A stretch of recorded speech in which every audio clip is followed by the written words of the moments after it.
So hanggang ngayon, kaibigan mo siya. Hindi na po, Your Honor. Yung kaibigan mo is SPO for Nartoles? Opo, Your Honor. Oo. Ayon sa aking ginawang research, si SPO for Nartoles, mukhang mayaman na yata ngayon. Tama ba ako? Opo, Your Honor. Ayon sa ginawa naming research, si Nartoles ba? Nartoles.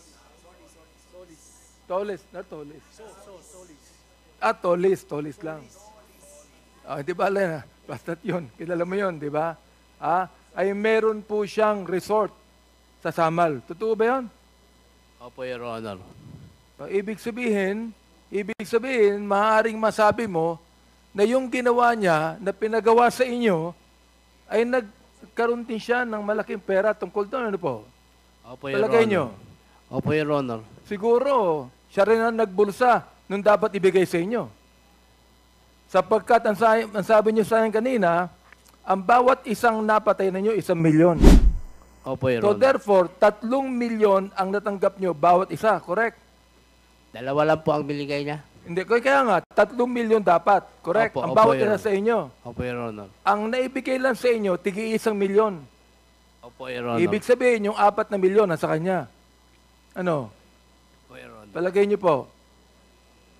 At sinabi rin niyo po na yung kaibigan niyo ay merong mga kaibigan na makapangyarihan sa ating pamahalaan.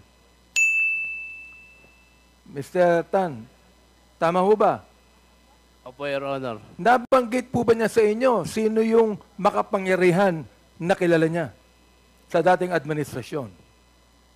Ang boss niya po, Your Honor, Sino po ang boss niya? si Colonel Edelberto Leonardo at si Colonel Ruhina Garma po. Colonel Leonardo na ngayon po ay nasa Napolcom. Polcom po. At sino po yung isa? Ruhina Garma. Colonel, Ruhina Garma po. yung babae, Garma, yung Opo. naking PCSO. Opo, Your Honor. Oo. At nabanggit din po nyo na girlfriend pala si Garma nung... Sino yun? Nartolis. Opo, Your Honor. Oo. Ba't nyo alam yon? Sapagkat kaibigan mo siya. Opo, Your Honor. Yung kaibigan mo siya nagpahamak sa'yo. Ano po? Opo, Your Honor. So naniniwala kang pinahamak ka ng kaibigan mo. Mag-iingat po tayo sa mga kaibigan na nagpapahamak sa atin. Ayun, Narsolis. Alam ko, Nartolis eh. Ngayon, ang sabi mo kay Magdadaro na ginagawa nyo ito sapagkat tinutulungan nyo ang gobyerno ng dating administrasyon. Ganun po ba ang pagkakasabi niya? Opo, Your Honor. Yun ang pagkakasabi mo kay Mr. Magdadaro. Opo. Yung ba ang sabi sa inyo ni Narsolis? Opo.